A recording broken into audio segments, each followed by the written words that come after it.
Gênesis capítulo 17.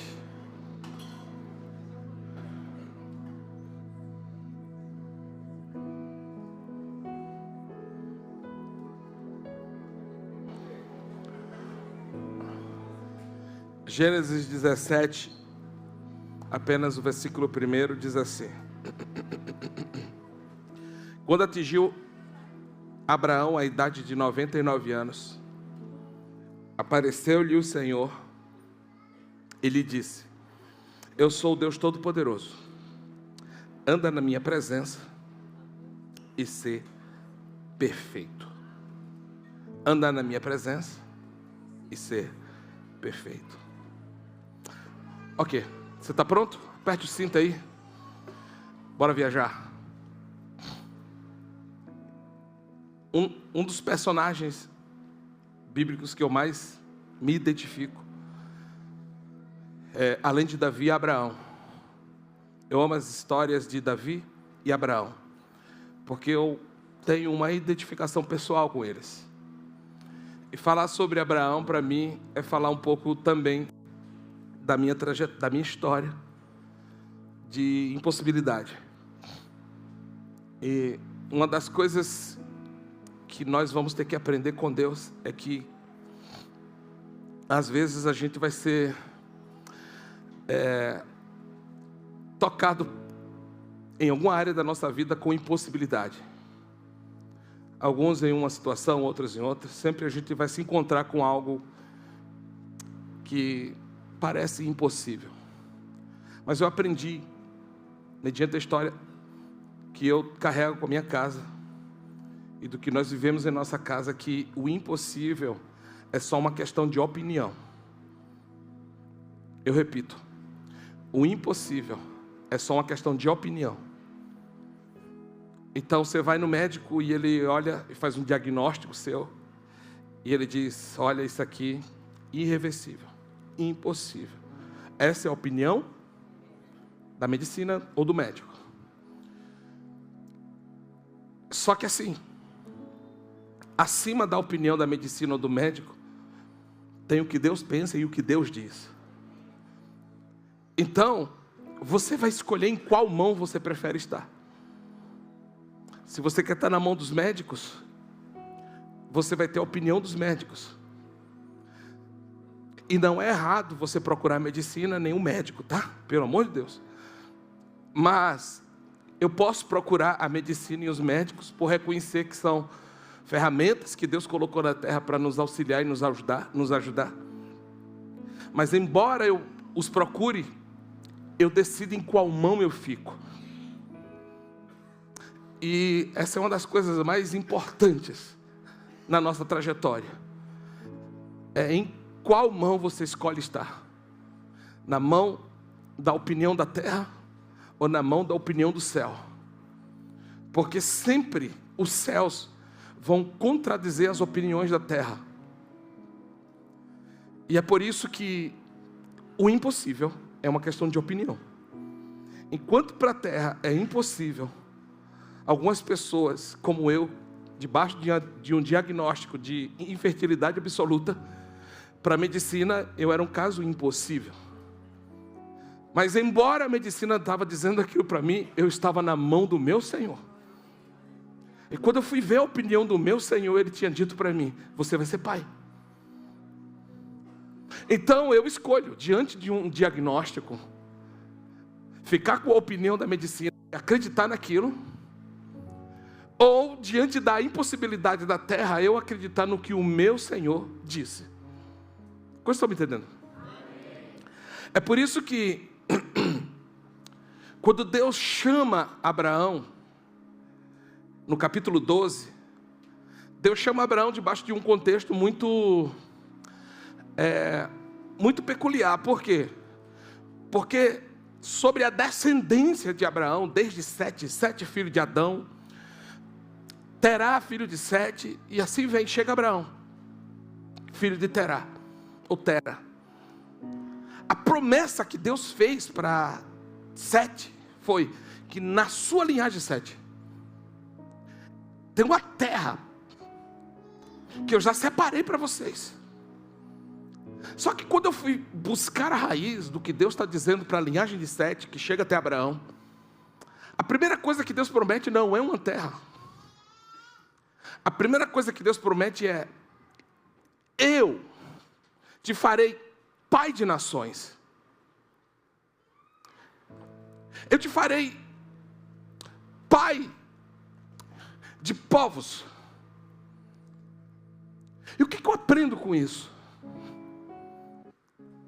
Pega no teu espírito, tá? Conecte comigo aqui, por favor. O que eu aprendo com isso?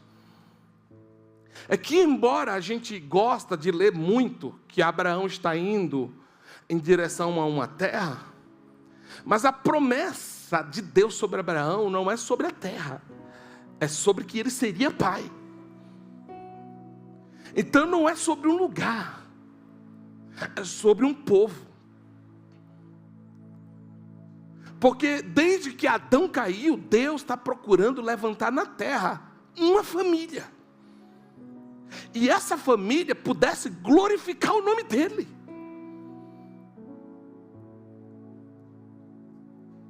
A terra é o ambiente onde a promessa vai se acomodar.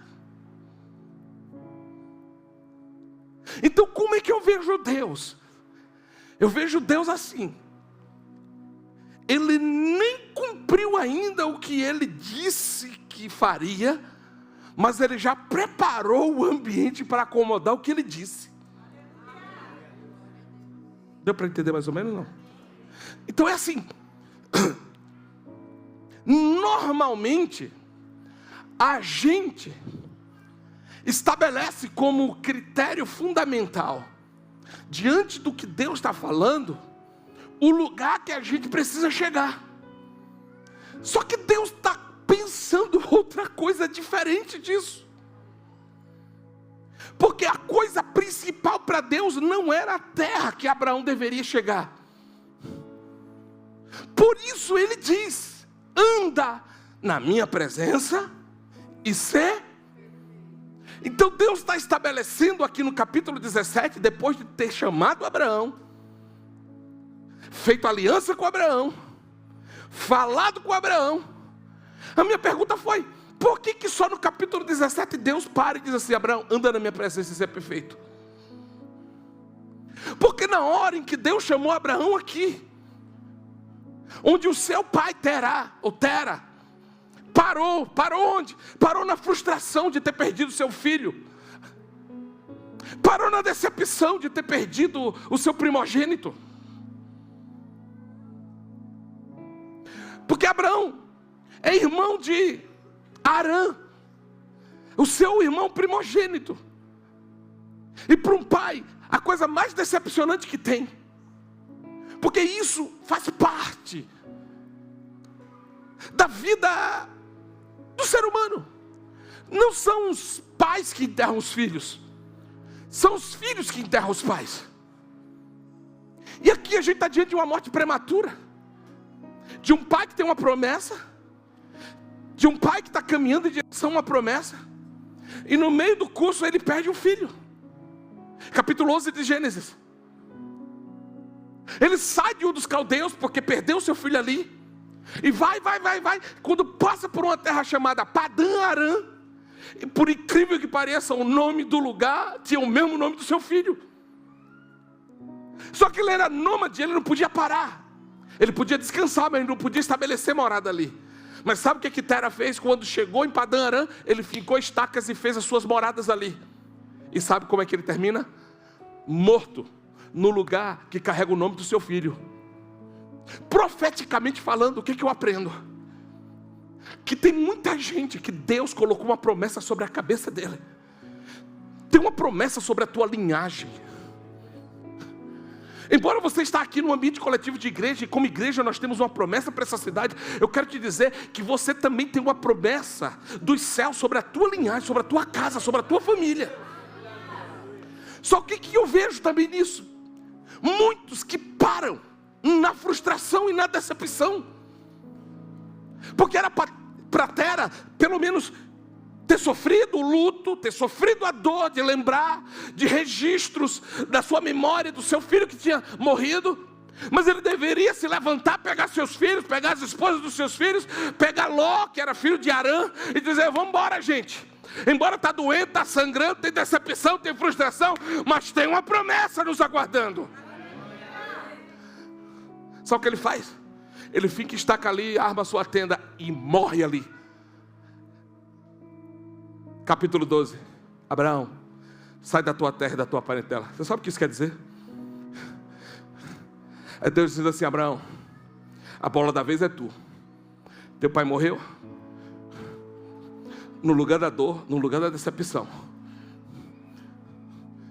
Você tem uma escolha: ficar aí lambendo as feridas da dor e da decepção com seu pai, e ser sepultado onde seu pai foi sepultado, ou você se levantar daí e ir em direção àquilo que eu falei para você. Pergunta para o teu irmão: você vai parar na dor, na decepção, ou você vai seguir a sua estrada?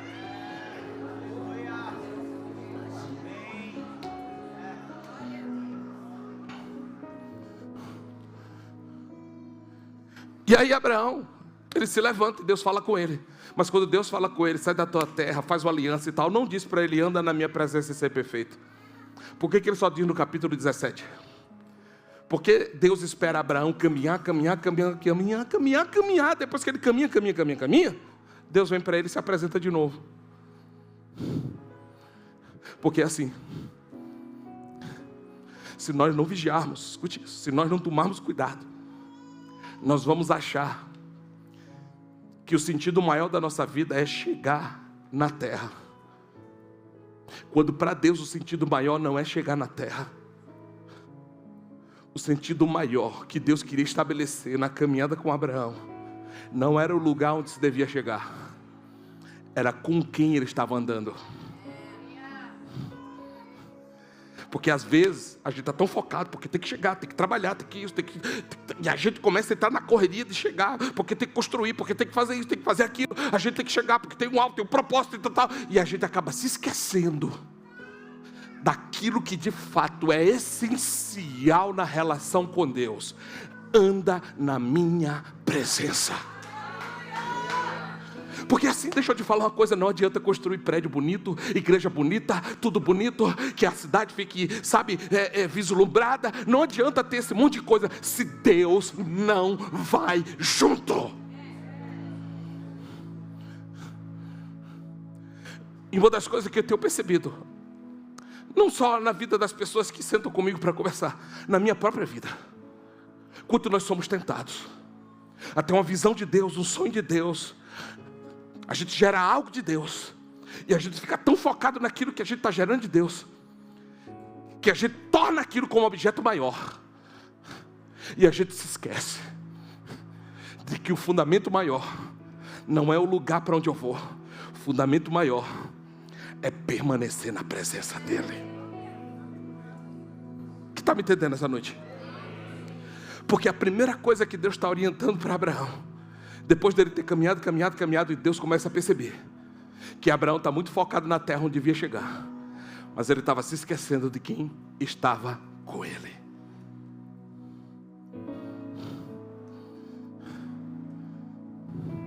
Pergunta para a pessoa do seu lado: com quem você está andando?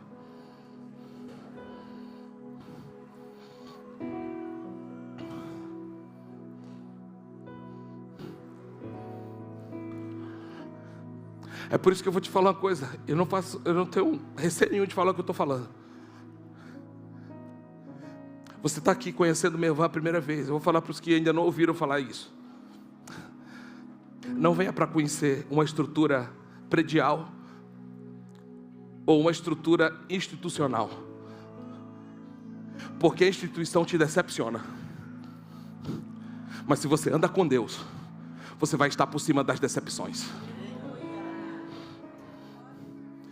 Tudo que Deus quer nos ensinar é que nessa terra nada é mais importante do que andar com Ele. É por isso que a Bíblia diz que Enoque andou com Deus. Só que aí eu comecei a ler a história de Enoque. Sabe o que eu achei de Enoque? Nada. A Bíblia cita ele 3 ou 4 vezes apenas. 3 no Velho Testamento e 1 no Novo Testamento. Mas quando eu vou ler sobre Enoque, eu não consigo perceber grandes feitos, eu não consigo enxergar grandes obras. E a pergunta que eu fiz é: o que se diz de Enoque por ter andado com Deus? É essa a pergunta que a gente vai precisar fazer hoje à noite. E eu vou te falar, se prepare, você vai viver uma experiência essa noite com Deus que você nunca viveu na sua vida. Porque assim, o que eu e você precisamos fazer, vez por outra na nossa jornada, é um pit stop. Para quê? Para a gente fazer uma análise. As minhas motivações, elas estão alinhadas com os céus, ou as minhas motivações estão equivocadas? Porque tudo que Deus não quer é que você seja alguém que está aqui, que aprendeu a ser crente. E não adianta ter aprendido a ser crente de uma instituição e a vida não é transformada. Porque se você só se conecta à instituição, se você só se conecta ao que fazer de serviço na instituição, eu vou te falar uma coisa: isso tem tempo, tem prazo de validade. Porque Deus, Ele não me chamou, Ele não te chamou para o serviço. E eu não gostaria de olhar para você com cara de serviço. Eu não gostaria que você fosse conhecido por alguém que serve muito bem. Eu queria olhar para você, eu queria conhecer você por alguém: esse aqui anda com Deus.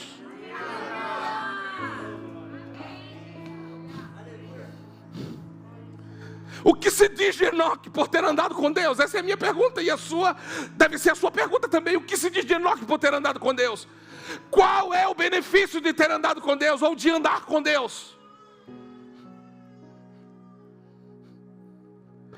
Eu fui ver, não tem nada registrado. E principalmente uma coisa: não tem nenhum registro de Enoque andar com Deus. Não existe um registro de uma caminhada utilitarista. Enoque não andou com Deus pela utilidade.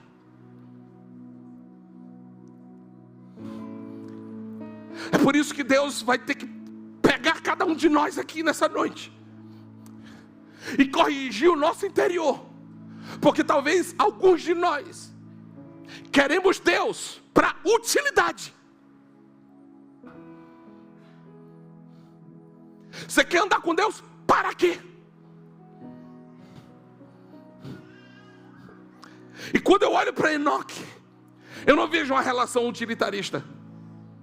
Eu vou andar com Deus porque se eu andar com Deus, Deus vai abrir essa porta. Eu vou andar com Deus, vou orar, vou buscar Deus, porque se Deus é comigo, eu vou.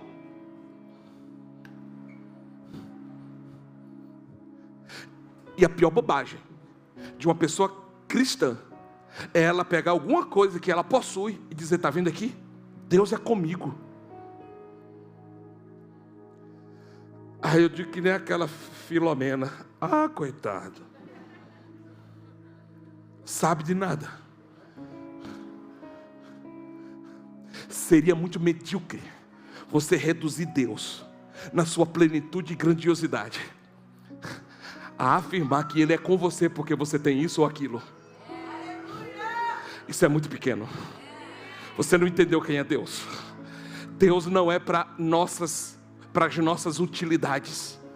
Deus é para a nossa relação. Então, meu Deus, qual que é a marca da caminhada de Enoque com Deus? É uma relação por aquilo que Deus podia fazer para Enoque, ou por Enoque, era por aquilo que Enoque precisava construir, era o lugar que Enoque precisava chegar. Não, a relação de Enoque com Deus, o seu maior benefício era apenas um: qual? Andar com Deus. Mas se andar com Deus, não vamos chegar a algum lugar, não, porque quem encontrou Deus, quem achou Deus, não precisa chegar a nenhum lugar mais. Você já achou, você já chegou. Porque Deus não é um meio pelo qual, Deus é um fim. Você achou? Pronto! Tudo que você precisa já está ali. Aonde você precisa chegar, já está nele. Porque dele, por ele, para ele. Ele é o meio, ele é o começo, ele é o meio e ele é o fim. É por isso que quando a gente aprende a andar com Deus, a gente tem que fazer uma pergunta.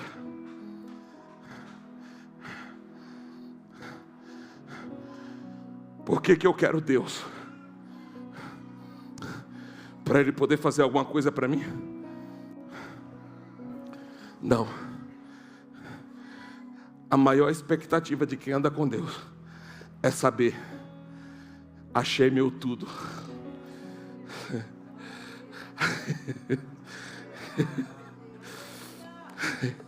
Tudo que eu preciso, eu já achei. Onde eu preciso chegar, eu já cheguei. Ah, pastor, mas se a gente não fizer, não acontece. Quem disse a você que alguma coisa de Deus só vai acontecer nessa cidade se você fizer alguma coisa? Não, é Deus quem faz. Comigo, semigo, com você, sem você. Se Deus quer fazer, é Ele quem faz. Nunca bata no peito. Tem gente que diz assim, tá vendo ali? Eu ganhei para Jesus. Você ganhou coisa nenhuma, rapaz. Se o Espírito da graça de Deus não fosse lá na frente, movesse o coração dele, para ele se dobrar diante de Deus, quem é você, quem sou eu, para dizer que eu ganhei A ou B? Não, a Bíblia diz em João 15, Evangelho de João capítulo 15, versículo 16, não fostes vós que me escolhestes, mas fui eu que escolhi a vós, para que vades e deis fruto, e o vosso fruto permaneça. Deus não vai fazer porque eu estou ou porque você vai. Deus vai fazer porque Ele quer fazer. Comigo, semigo, com você, sem você. Ele é quem faz. É por isso que Deus não é um meio para a gente chegar a nenhum lugar. E eu vou te falar uma coisa, não se assuste. Quando você ou eu buscamos a Deus para chegar a algum lugar, não é Deus que a gente está buscando. É o lugar. Sabe quando você usa Deus como meio? Ah, eu preciso chegar a tal lugar, mas eu preciso buscar Deus. Você não está buscando Deus. Você está usando Deus para chegar ao lugar que você quer. Tem alguém que está me entendendo nessa noite? E eu vou te falar, se você está buscando Deus para chegar a algum lugar, primeiro, não é Deus que você quer, é o lugar. Segundo, todo lugar que você coloca no lugar de Deus se chama idolatria. Está-se de idólatras dentro da igreja evangélica. Ou você acha que porque você está dentro da igreja evangélica, você tem autoridade para dizer lá na igreja católica, está vendo um monte de idólatra, um monte de imagens. Pelo menos eles são sinceros.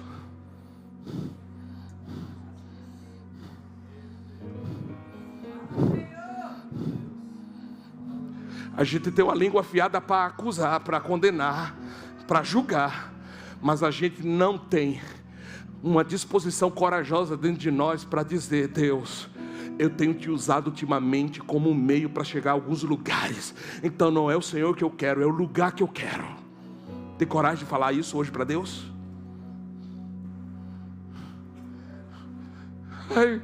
Eu vou para a semana de oração porque eu quero que Deus abra uma porta bem espaçosa para mim. Eu vou orar, vou buscar Deus porque eu quero que Ele me promova no emprego. Eu vou buscar Deus porque eu quero que Ele... Te apresentaram um Deus errado. Te apresentaram um Deus que não é Deus. Te apresentaram uma outra coisa que não é Deus. Porque Deus não é um meio. Ele é um fim em si. Sabe em João 6, quando Jesus ele faz a primeira multiplicação dos pães? Ele multiplica os pães. Todos ficam extasiados, estupefatos. Uau! És um profeta. Aí eles começaram a elogiar Jesus, reconhecendo que ele era um profeta. Esse sim é um enviado de Deus. Ó, mas Jesus assim, só olhando para eles. Fala mais. Tu és usado por Deus. Tu és enviado de Deus. Começaram a elogiar Jesus. E Jesus, fala mais.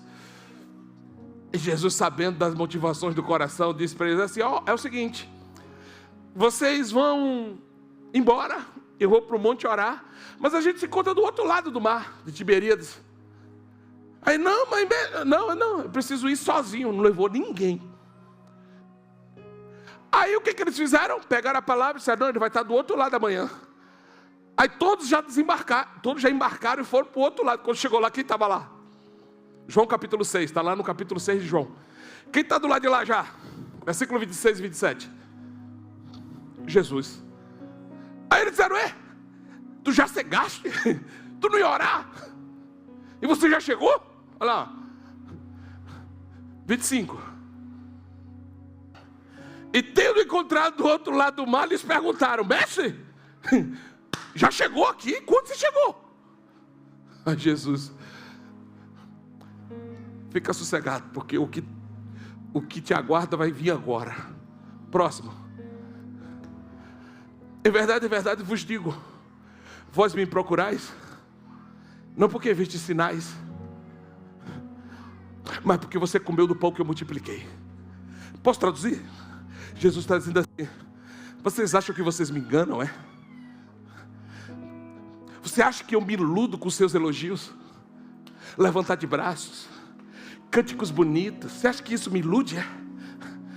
Eu sei o que está dentro de vocês. Vocês não vieram essa jornada, atravessaram o mar para vir do lado de cá se encontrar comigo porque vocês me queriam. Vocês vieram porque vocês me viram multiplicar pães. E vocês vêm aqui pela comida, não por mim.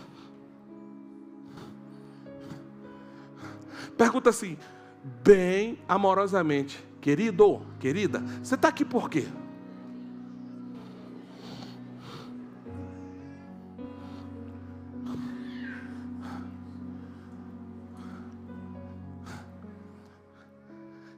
Versículo 27.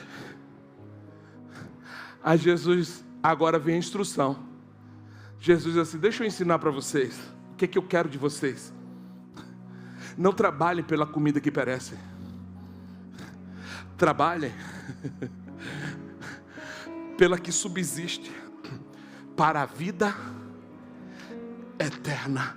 Jesus está dizendo assim: sabe essa correria de vocês? Sabe essa motivação de vocês? Sabe o que vocês estão buscando? Aquilo que perece.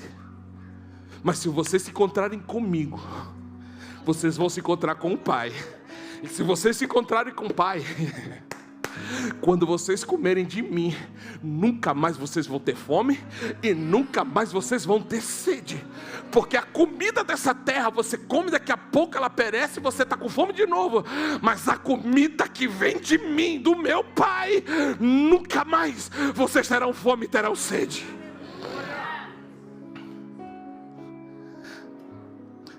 João 17:3, olha o que Jesus diz. 17:3. Jesus diz assim: e a vida eterna é esta. Qual? Que conheçam a Ti, o único Deus verdadeiro, e a Jesus Cristo que enviaste. Deixa eu traduzir isso aqui. Sabe o que Jesus está dizendo? Vocês estão querendo buscar um Deus para chegar em algum lugar. E Jesus está dizendo: se vocês se encontrarem comigo, vocês vão encontrar o Pai. E se vocês conhecerem ao Pai, agora aqui, vocês já vão ser selados com a eternidade. Vocês não vão precisar chegar lá. Me achou? Já encontrou. Não é o lugar onde vai, é um lugar onde permanece. Está conseguindo me entender, gente, ou não? Então a salvação, a eternidade, não é um lugar para onde eu estou indo. A salvação e a eternidade é um encontro que eu já tive com Ele. Quando eu me encontrei com Ele, eu achei o que eu precisava. É por isso que Paulo, ele me ensina algo poderoso sobre ter achado Ele, o Senhor. Filipenses capítulo 3, versículos 7 e 8. Observe. Olhe Paulo dizendo. Filipenses 3, 7 e 8. Põe o 6, o 6. Não, põe o 7 mesmo. Olha o que Paulo está dizendo. Mas o que para mim era lucro, isto eu considerei perda por causa. Sabe o que Paulo está dizendo? Quando eu encontrei Ele, que eu olhei todas as outras coisas que eu conquistei nessa terra, passaram a ser nada, porque tudo que eu precisava, eu descobri que não são as coisas que eu conquistei nessa terra. Tudo que eu precisava, eu já encontrei, que é Cristo em mim. Olha o versículo 8. Sim, deveras considero tudo como perda. Por causa de quê? Pela sublimidade do conhecimento de Cristo Jesus, meu Senhor, por amor do qual perdi todas as coisas e as considero como refúgio. Para quê? Escute, pelo amor de Deus, pelo amor de Deus. Pastor, agora eu vou viver uma vida assim, franciscana? Não, eu não acredito no evangelho franciscano.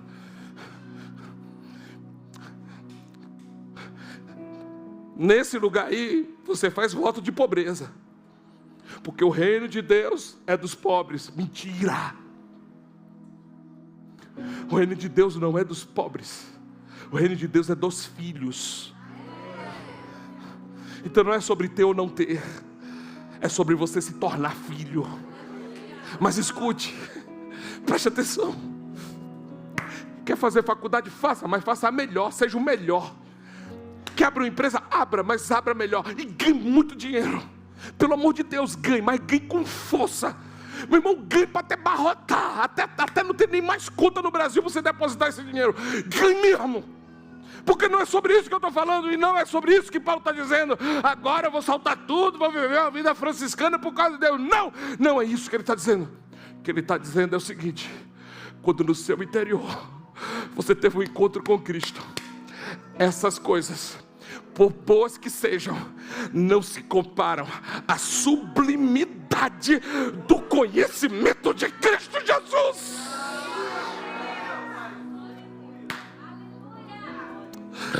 Meu Deus. Quer ver ele pegar mais pesado? Olha o próximo versículo. Olha o desejo do cara. Ele só queria uma coisa: ser achado nele. Cadê Paulo? Está em Cristo. É isso, cadê Estácio? Não, ele está em Cristo. Então olha para o teu irmão e diga assim: sabe onde é que você está agora? Você está em Cristo. Não, você não está me entendendo. Sabe onde é que você está agora? Coloca aqui, Efésios capítulo 1, versículo 20. Versículo 20, põe aqui. O qual exerceu ele em Cristo, ressuscitando dentre os mortos e fazendo o quê?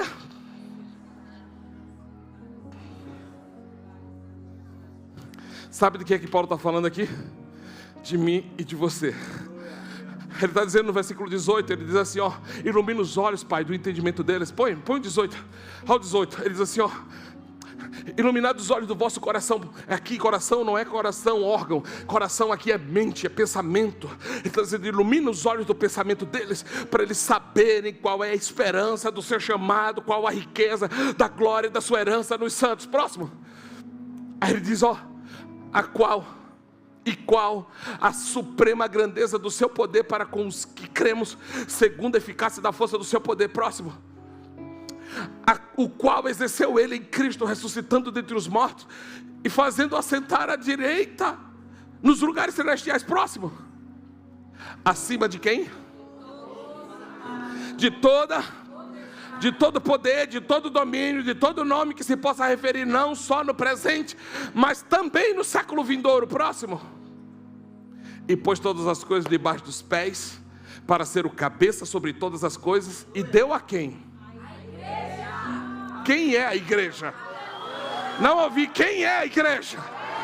Cadê a igreja aqui? Ele está dizendo assim, sabe onde é que você está sentado agora? Você não está sentado nessa cadeira. Agora no teu espírito você está à direita do Pai, com Cristo, fazendo o quê? Acima de todo principado. É por isso que eu fico doido com crente que tem medo de demônio. Rapaz, se eu ver um crente na minha frente com medo de demônio, eu dou uns tapas no crente, não no demônio. Meu irmão, se ele colocou debaixo dos pés da igreja, principado, potestade, dominador, você vai ficar com medo de demôniozinho furreca?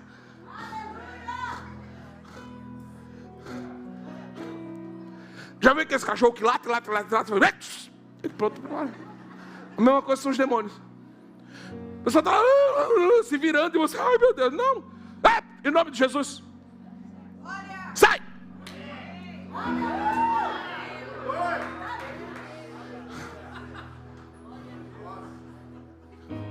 O crente dessa igreja que me ligar 3 horas da manhã para expulsar demônio do vizinho, eu vou.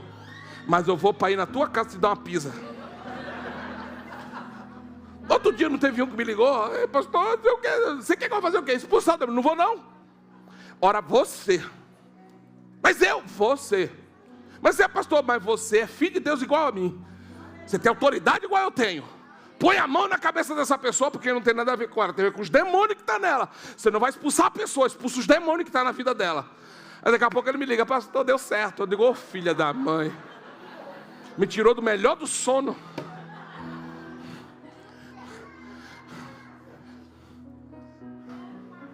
Deixa eu te falar uma coisa.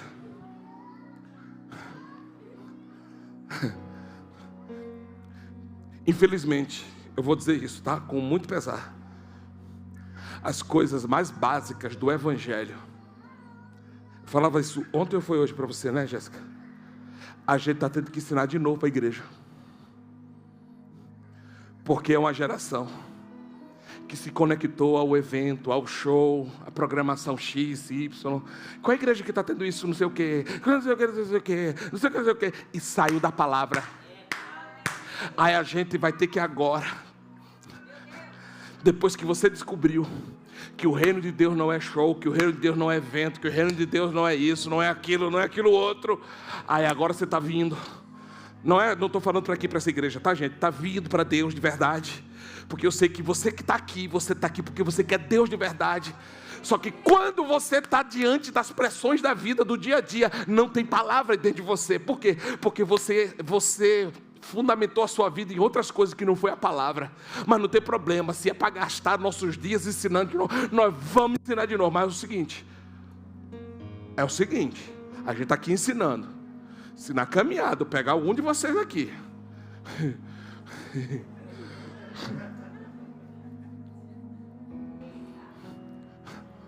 com as coisas mais básicas, você viver aí com graça. Cadê Jean? Pastor Jean, cadê ele? Pega 2 do pastor Jean, dá uma coça. Enfim, brincadeiras à parte, quero te dizer o seguinte. Infelizmente a gente está tendo que ensinar tudo de novo. As coisas mais básicas. Para um monte de crente velho. Porque o que Paulo está dizendo é que nós estamos como igreja em um lugar muito elevado. Se posiciona, meu irmão. Eu vou repetir para esse lado de cá. Se posiciona. Você está num lugar alto. E nesse lugar alto, os demônios vão ter que bater continência para você.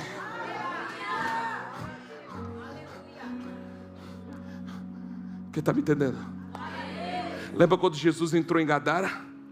Me diga uma palavra que Jesus disse quando ele pisou em Gadara. Ele não disse nada. Ele só fez pisar. Os demônios já vieram se sujeitando a ele. E dizendo: viestes antes do tempo nos atormentar. Jesus, cala a boca. Cala a boca. Não nos expulse desse país. Cala a boca. Não joga nos porcos, vai. É assim. Onde você chega, os demônios já vão ter que saber que você sabe o lugar que você ocupa. Quem está me entendendo nessa noite? Os demônios, as esferas espirituais das trevas precisam saber que você sabe. E se é para a gente montar essa estrutura de conhecimento e entendimento dessas verdades de novo, nós vamos fazer de novo. Não tenho problema de ensinar, eu não tenho problema de jeito nenhum. Mas assim, se vai pegar, pega de verdade, meu irmão. Se você quer de verdade, vem para dentro. Agora vem de cabeça. Não vem assim não, sabe, colocando a pontinha dos dedos, deixa eu ver. Ou você mergulha ou você não mergulha. Deixa eu ver se a água está gelada. Não, meu irmão. Se é para andar na verdade, não vá com medido. Entra de cabeça. Porque não há nada contra a verdade, senão a própria verdade. Sabe o que essa geração precisa? De gente de verdade. Rapaz, é um bando de gente furreca, homem fraco.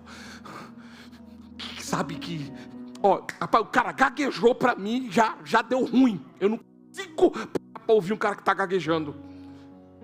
Eu não estou falando dos gagos, tá? Estou falando de gente que na hora de falar... irmão, que às vezes os caras pegam, corta isso, aí me denuncia, aí pronto, acabou. O que eu estou falando é, cara, na hora de confrontar, de falar a verdade... Para. Tem mentira aí, velho. Na hora do confronto, seja verdadeiro, rapaz. Põe para fora de verdade. É isso aqui, Deus, é isso aqui, Senhor. Eu sou esse vagabundo aqui mesmo. Quem está me entendendo nessa noite?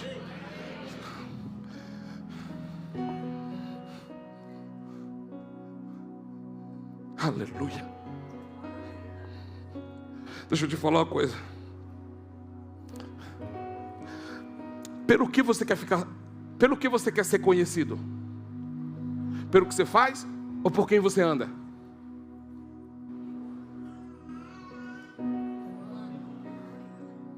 Deixa eu te mostrar uma coisa. Gênesis capítulo 4, versículo 20. Põe aqui. Ada deu à luz a Jabal.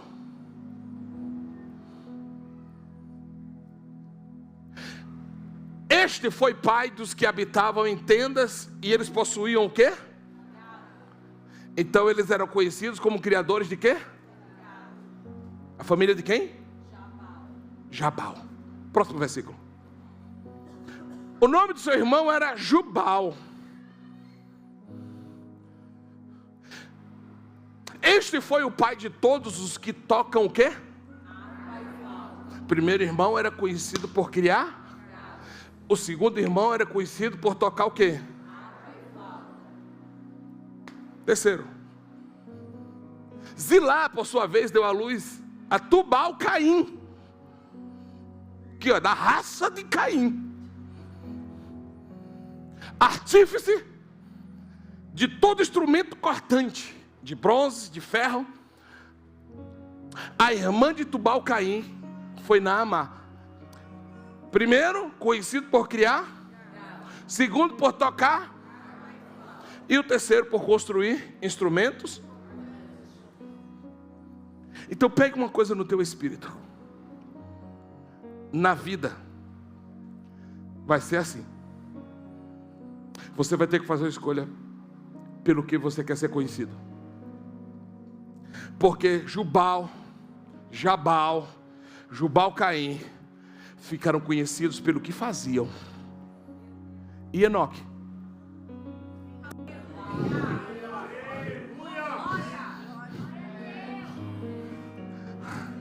Você vai ter que escolher. É por isso que não é se conectar ao que faz, não é se conectar ao serviço, é se conectar a andar com Deus. Abraão, anda na minha presença. E por que Deus está dizendo isso para Abraão? Porque olha, esse Abraão me impressiona demais. Normalmente quando Deus ou alguém chega para você e diz assim: ô Alessandro, digamos que eu chego para ti, Alessandro, sai daqui agora de onde você está e vai para um lugar que eu não vou te dizer. O que você vai perguntar para mim? Qual lugar? Não é essa a pergunta normal quando uma chamada desse tipo é feita? Você quer saber qual lugar? Sim ou não? Mas quando Deus disse: Abraão, sai da tua terra, porque eu vou te levar para o lugar que eu ainda vou te mostrar. Você vê em algum momento Abraão perguntando: para onde? Porque Abraão já tinha entendido uma coisa: se Ele me chamou, Ele vai comigo. E se Ele vai comigo, não importa o lugar. Mas normalmente, o que você mais busca? O lugar. E o que Deus mais gostaria que você buscasse? Ficar com Ele. Eu vou te dar um conselho nessa noite: corra para Ele. E você nunca vai precisar saber para onde, porque se Ele vai... Sabe o que é que Davi diz no Salmo 23, versículo 4? Ainda que eu andasse pelo vale da sombra da morte, não temerei mal nenhum, porque tu estás comigo. Que Abraão entendeu foi: vai ter intempérie na caminhada, mas Ele está comigo. Vai ter desafios na caminhada, mas Deus está comigo. Vão ter contradições na caminhada, mas Deus está comigo. Vai ter gente se levantando contra, mas Deus está comigo. Vai ter calúnia com meu nome, mas Deus está comigo.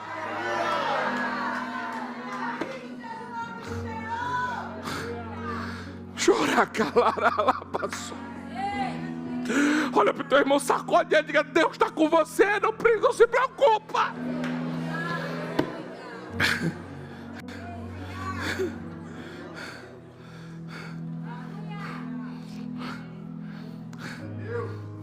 Agora deixa eu te dar um conselho. Quando você decidir andar com Deus, vou te dar um conselho.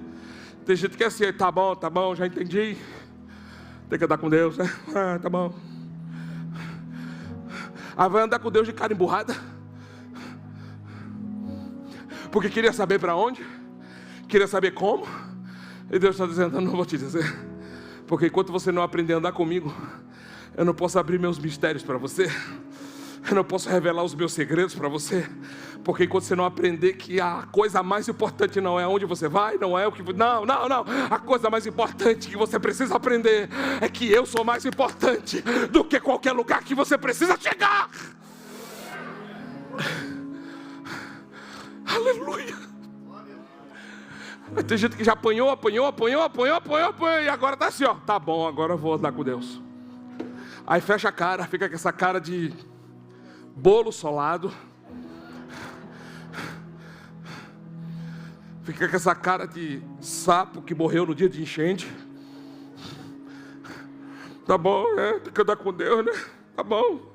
Deixa eu te dar um conselho. Se você decidiu andar com Deus, desmancha essa carinha aí, vai.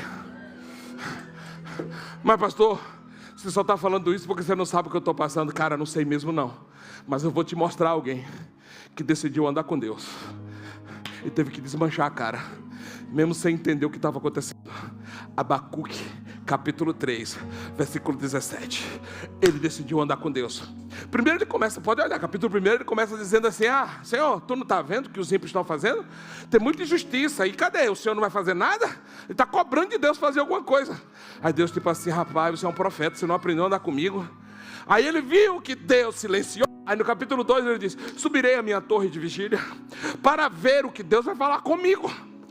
Aí ele olha, Deus diz para ele: não vou te dizer como que vai ser, mas eu só quero que você escreva de maneira bem legível a visão que eu vou te dar. Porque assim, capítulo 1, versículo 4: quando eu fizer o que eu vou fazer, Abacuque, os ímpios vão olhar e vão dizer: como foi que isso aconteceu na vida dele? Como foi que isso aconteceu na vida? Eles não vão acreditar no que eu vou fazer na sua vida, na vida da nação, Abacuque. Aí Abacuque vai desmanchando o rosto, Aí no capítulo 3, versículo 17, ele escreve: ainda que a figueira não floresça, ainda que não haja fruto na vide, as vacas sejam arrebatadas dos currais, as ovelhas sejam levadas às malhadas, todavia eu, mesmo sem entender nada, me alegrarei e exultarei no Deus da minha salvação. Põe o versículo 19 aqui para você ver o pau quebrar. Versículo 18. Ele diz assim: ouvinte, cadê você? Ouvinte.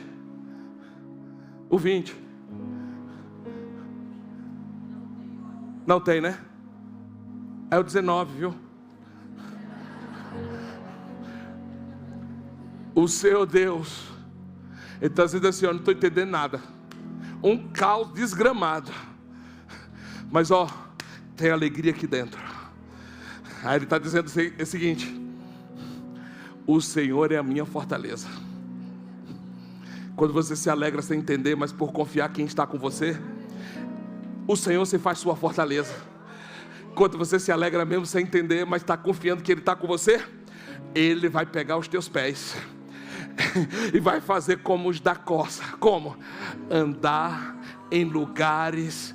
Quem já viu uma coça em lugar alto? Deixa eu te explicar o que é a coça em lugar alto. Já assistiu aqueles filmes aonde as coças, elas estão naquelas montanhas, naqueles penhascos bem alto, ela está assim à beira de cair. Deus está dizendo assim: quer andar comigo? Quer confiar em mim? Vai ter perigo, mas você vai estar em lugar alto, e eu vou estar ali com você para te fortalecer. Ele diz assim: e eu vou te fazer andar em lugares altos. Deixa eu te falar uma coisa: isso não é prepotência, isso é confiança no que foi dito. Deus não te chamou para você andar baixo, Deus te chamou para você andar em lugares altos. Dá uma sacudida nesse irmão, de não se conforme com um lugar baixo. Deus tem lugares altos para você.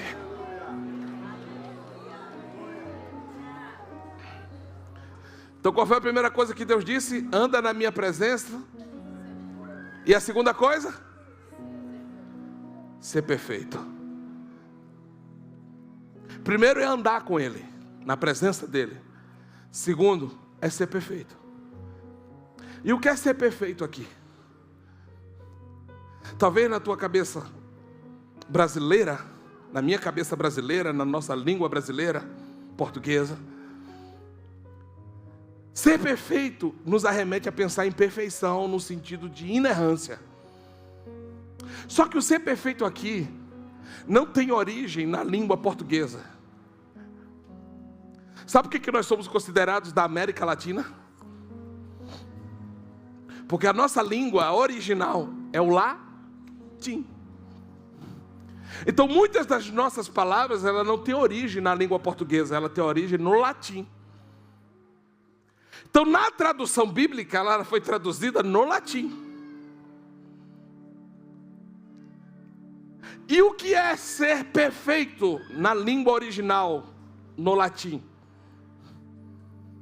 No latim, perfeito, essa palavra é dividida em duas partes. Perfeito. O que é algo feito para você? Ô Edu, você, eu te falei, Edu, vai lá, faz. Aí você liga para ele, pastor, feito. O que é feito? Concluído. Ok? O que é feito? Terminado na totalidade. E o que é o per? O que significa o per? Já ouviu na palavra perdoar?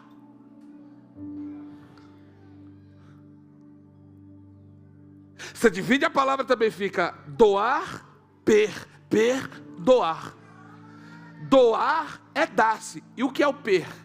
Per fala de algo completo.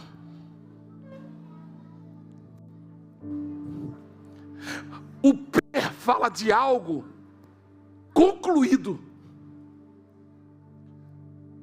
Por isso, quando alguém comete homicídio, mata alguém, e a perícia vem, o que é que eles fazem? Eles fazem um círculo no perímetro. O que é o P de perímetro? É que eles pegam o ponto onde o corpo está e toda a totalidade em volta eles cercam. Então a palavra per vem de total concluído. É por isso que perdoar é doar-se por completo a quem te feriu. Tem alguém para dizer um amém? Amém? Quer perdoar alguém? Não é só assim, tá bom, te perdoo. Não, perdoar é você se doar por completo àquela pessoa que te ofendeu. Então o que é perfeito? Perfeito é algo que precisa ser concluído completamente e totalmente. Então escute, Deus está dizendo: Abraão, anda na minha presença. Tem uma palavra sobre ti, Abraão. Além de você andar comigo, Abraão, você precisa ir até o fim na palavra que eu dei para você. O que Deus está dizendo é: Abraão, seja perfeito. Pega a palavra que eu te dei, pega a palavra que eu plantei dentro de você e segue firmemente até o fim. Mas você sabe como é que eu estou vendo essa geração? Igual esse profeta aqui de 1 Reis capítulo 13. Coloque aqui, 1 Reis capítulo 13, e eu encerro aqui. Quem está aqui comigo ainda? Por favor, me entenda. Tem muita gente que Deus deu algo, confiou algo, mas você não está tendo coragem de ir até o fim naquilo que Deus te confiou. Você pode até andar na presença de Deus, mas se você não tiver ousadia para confiar na palavra que Deus te deu, mesmo diante dos embates e desafios, para concluir aquilo que Deus te deu, você não foi perfeito. Porque para Deus não é suficiente começar bem. Para Deus é melhor o fim. Vamos lá? Para Deus é melhor do que o. Mas a gente é bom em quê? Em começar ou terminar? Então eu estou cansado de ver tanta gente que começou muito bem, mas não conseguiu terminar o que começou.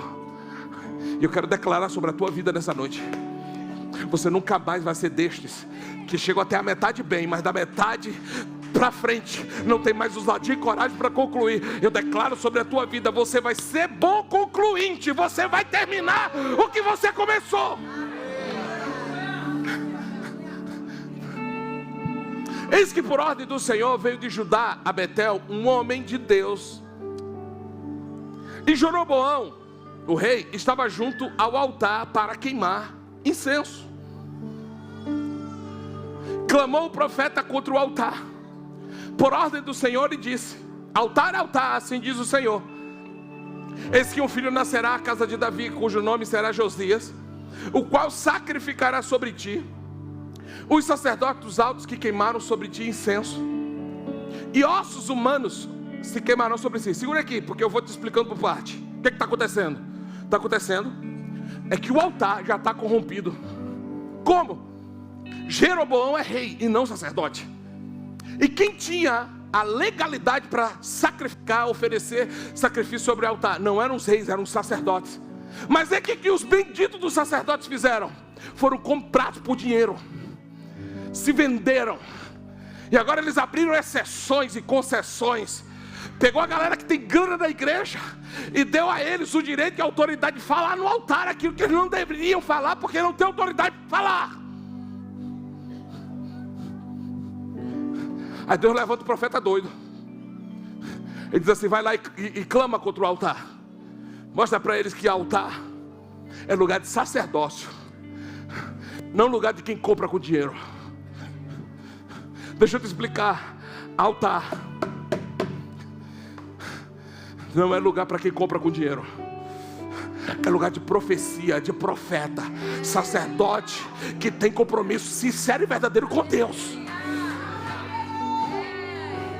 Aí o profeta se levanta e diz: altar, altar, vai vir uma sentença contra você, vai descer fogo, vai queimar tudo, vai virar em cinza esse altar. Até os sacerdotes vão ser queimados, vão virar ossos humanos queimados. Quem está me entendendo? É doido ou não é esse profeta? Segura, próximo.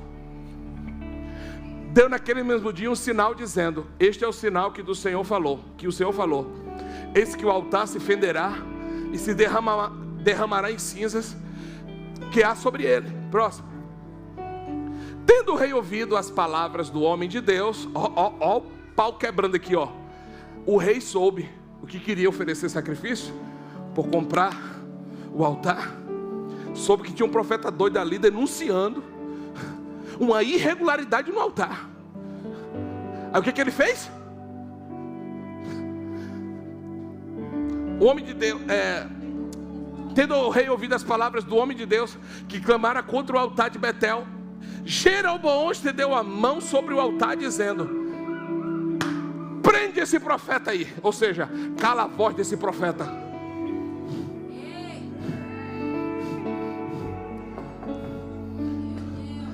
Quem tem coragem de ir lá calar a voz desse profeta? Deixa eu te falar uma coisa. Vai ter que ser muito doido nesses dias para falar o que ninguém tem coragem de falar de altar. Por quê? Porque está cheio de gente que quer usar o altar do Senhor para os seus próprios egos e para o seu próprio bel prazer e para a sua própria vaidade. Mas tem ainda nos lugares profetas sinceros de verdade que vão se levantar e não vão negociar a palavra.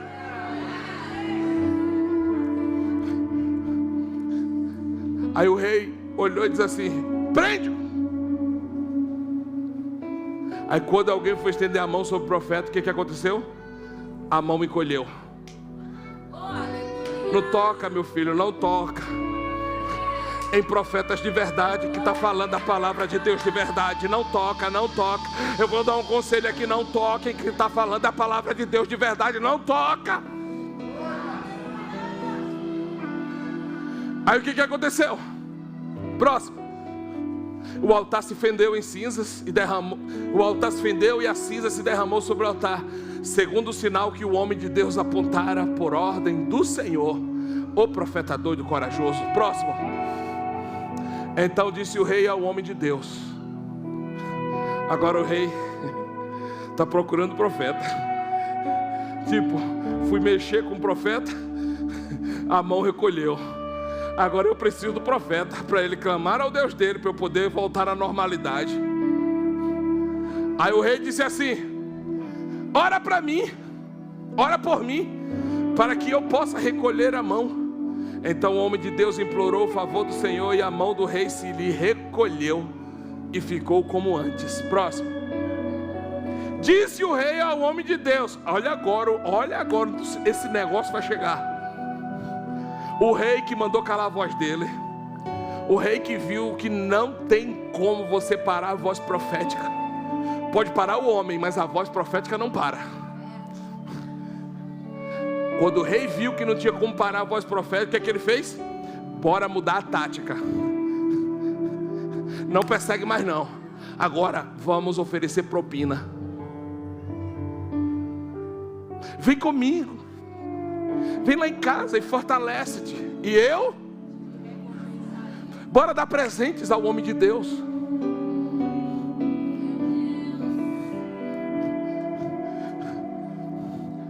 Eu vou precisar, em nome de... Eu vou repetir o que eu falei de manhã.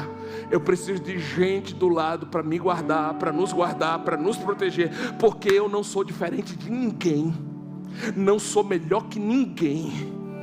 Sujeito aos mesmos erros, sujeito às mesmas tentações, sujeito às mesmas quedas. Mas se a gente tem gente verdadeira do lado para dizer assim: pastor, não mete o pé aí, porque estou querendo comprar a voz profética. Nós vamos ter que ter humildade para reconhecer e dizer: não, eu não vou negociar a palavra que Deus colocou no meu coração.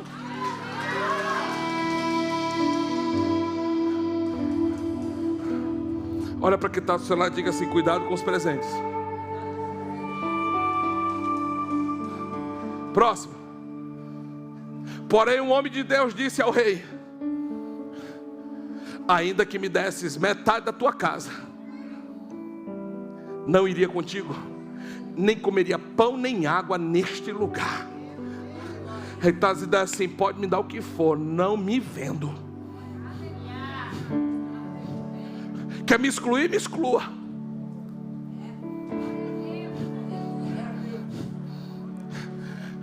Quer escanteio? Quer colocar de escanteio? Coloque. Mas eu não vou negociar a palavra da verdade.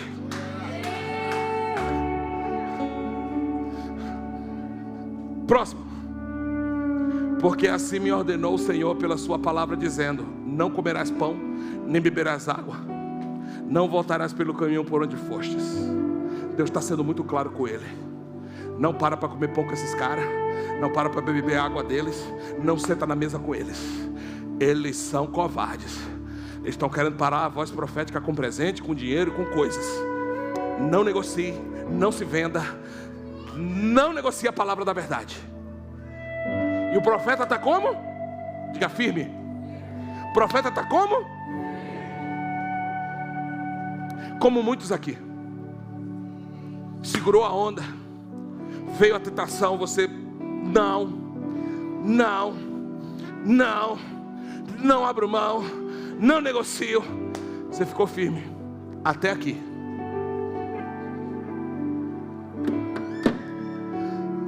Está preparado agora para o que vai vir? Cuidado, presta atenção. Próximo. Se foi por outro caminho e não voltou pelo caminho por onde viera a Betel. Próximo. Morava em Betel um outro profeta, só que era um profeta velho, macaco velho. Sabia? Tem profeta macaco velho. Os seus filhos que viram o que aconteceu lá no altar, a mão do rei recolheu, depois recolheu as cinzas, profeta morrendo para lá e para cá, sacerdote morrendo para lá e para cá. Os filhos desse profeta lá de Betel, que era velho, chegaram em casa e disseram: pai, você não sabe o que aconteceu, tem um profeta doido aí. Aí o profeta velho disse: como é que é o nome dele? Fulano. Ah, é? O que aconteceu? Rapaz, olha, não brinca com ele não, o cara é brabo. O cara não negocia a palavra da verdade. O cara esfregaram dinheiro na cara dele e ele não negociou a verdade. Ah, é? Por qual caminho? Cadê? Próximo. Perguntou-lhe: por que caminho se foi? Olha o profeta velho querendo se encontrar com um profeta de coragem. Mostraram seus filhos o caminho por onde foi o homem de Deus que viera de Judá. Próximo. Então disse aos seus filhos: Albardai sela o cavalo ou jumento. E eles selaram o jumento e ele montou no jumento e foi atrás do profeta. Próximo. Se foi após o homem de Deus e achando sentado debaixo de um cavalo, lhe disse: és tu o homem de Deus que vieste de Judá? O que ele respondeu? Sou eu. O que é que você quer? Próximo. Então lhe disse: vem na minha casa e come pão e água comigo. Só que Deus tinha dito o quê? Não para, não entra, não senta na mesa, não come pão e não bebe água com eles. Até que o profeta está firme. Diga firme. Próximo. Porém disse, não vou voltar, porque Deus falou comigo, estou adiantando, para não comer pão nem beber água contigo nesse lugar. Ok? Diga, está firme.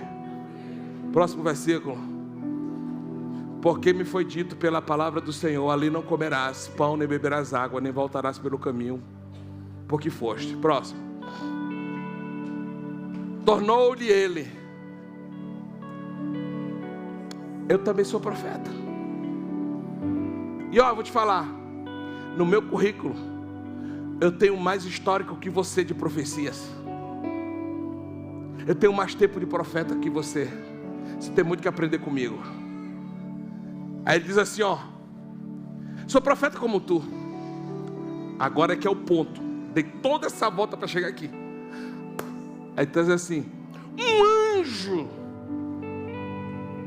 desceu para falar comigo, só para você saber a intimidade que eu tenho com Deus. Ele manda anjo para falar comigo. E o anjo que Deus mandou para falar comigo ao teu respeito me disse, vai lá e pede para ele voltar, porque foi um anjo.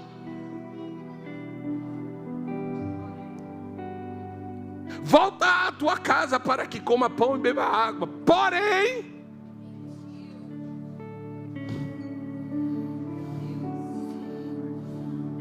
calma, que eu vou chegar. Próximo. Então voltou ele.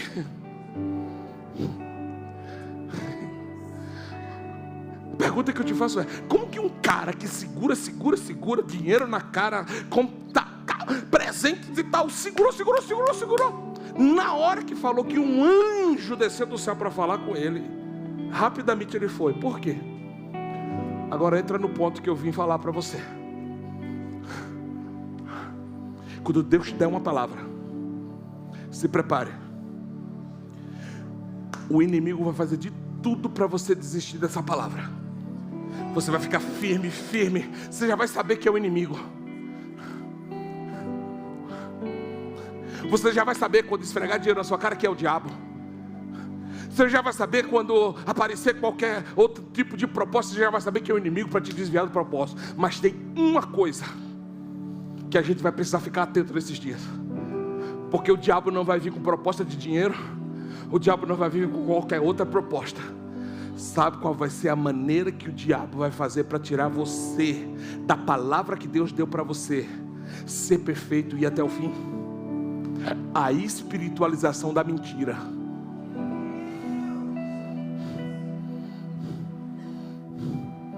E você sabe o que é espiritualização? E a espiritualização da mentira é quando, se você se apresenta com cara de mentira, logo você vai saber que é mentira, sim ou não? Mas se você pega Deus e coloca dentro da mentira, e você não estiver ligado, você vai estar engolindo Satanás, achando que é Deus.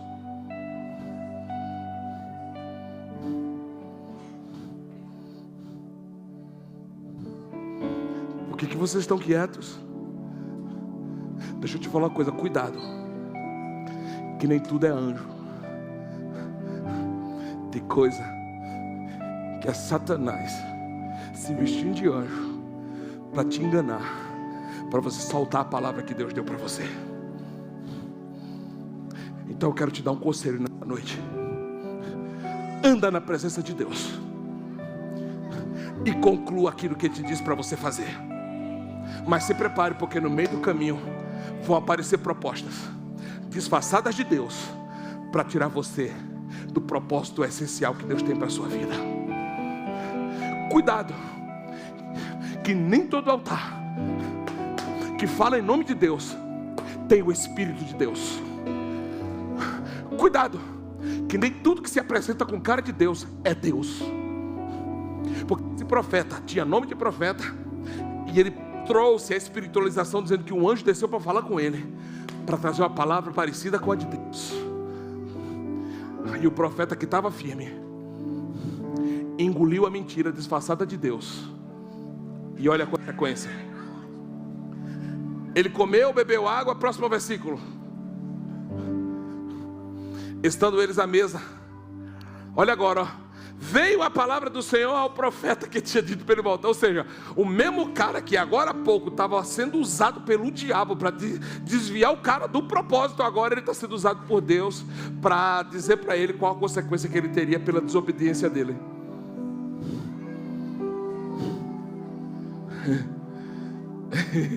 É pesado ou não é? Está assustado? Não fique não assustado, porque eu não estou falando para te assustar. Eu estou falando para você se firmar no que Deus te disse.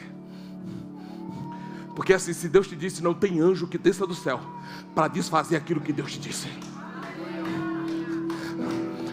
Eu vou falar uma coisa, vai parecer que eu... Não se ofenda, tá? Você vai me conhecer. Conheça meu coração, não conheça só as minhas palavras não. Às vezes elas são pesadas, mas conheça meu coração, você vai saber que minhas palavras são de amor. É assim, ó, não seja tonto.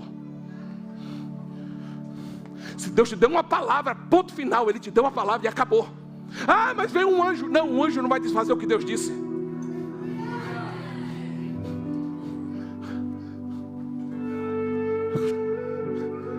Conversando com uma pessoa hoje, ela disse assim para mim: vou me separar do meu marido. Ah, é? Por quê? Não é tão ruim. Tá, mas separar, mas, cara, é muito danoso, faz isso não. Não, pastor, você não sabe. Tá tudo na paz. E assim, Deus está preparando tudo para o nosso divórcio.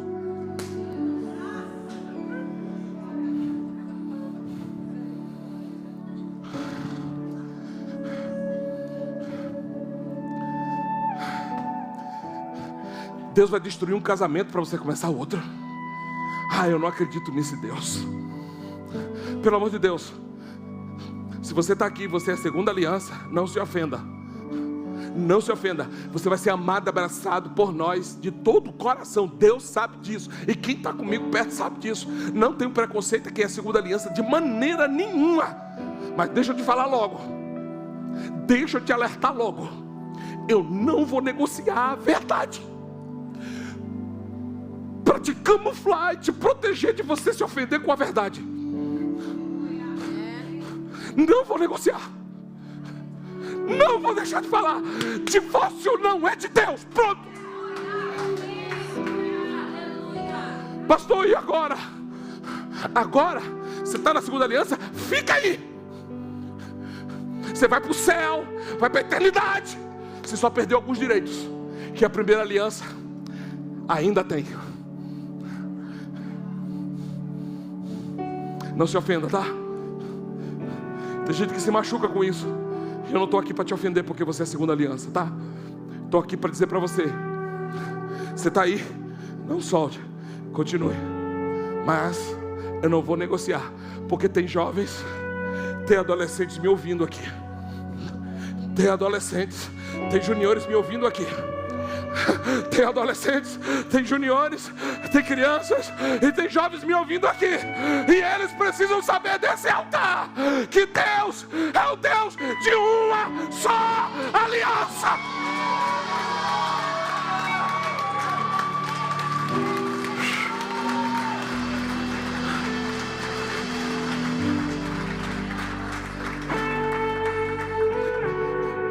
Não te condeno, não te acuso. Nós vamos tomar café junto. E se tiver uma buchada na sua casa, eu vou lá comer com você. Mas por favor, não quero calar a voz profética de falar aquilo que precisa ser dito para essa geração. O que eu estou falando é para essa geração. Não confunda. A sua escolha, a sua escolha, a sua decisão, a sua decisão. Respeito, continue, é a sua escolha. Mas tem aqui uma classe que está vindo. Você sabe qual que é a distância de um valor e de um princípio ser roubado de uma geração? Uma geração.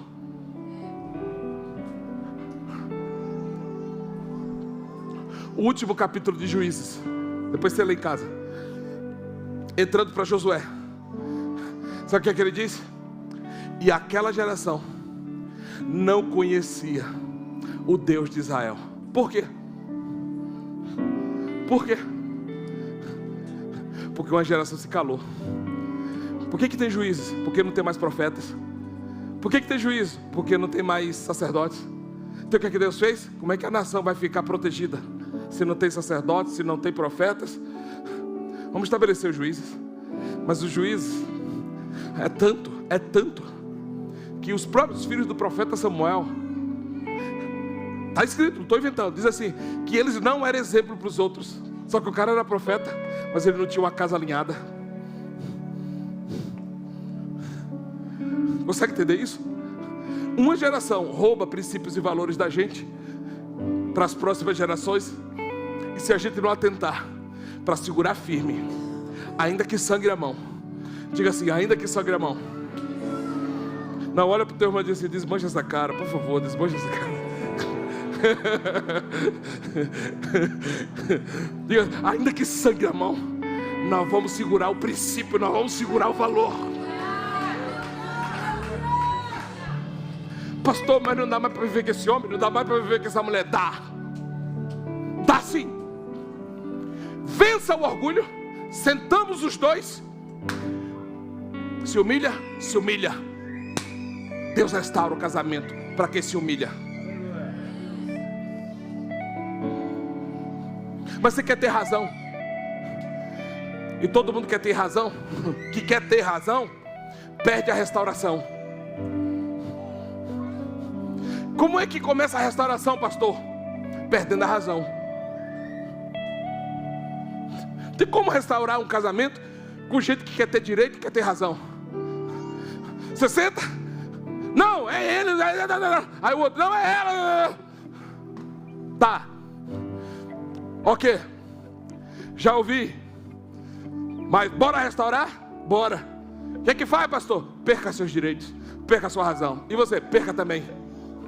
Como é que vai? Volta pro zero. Começa tudo de novo.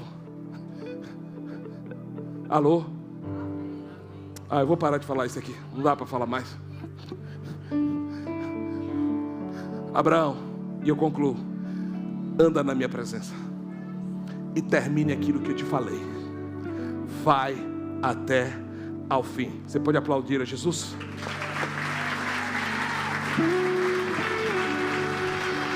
Fica de pé.